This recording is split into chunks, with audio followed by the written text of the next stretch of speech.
Segons un estudi que van publicar a un conegut diari estatal, avui dia existeixen en tot el planeta 77 milions més d'homes que de dones.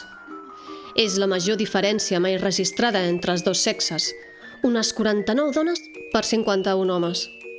Segons explica aquest mateix mitjà, si deixéssim a la naturalesa el seu aire, la proporció s'acostaria bastant al 50-50. El problema és que no deixem a la naturalesa el seu aire.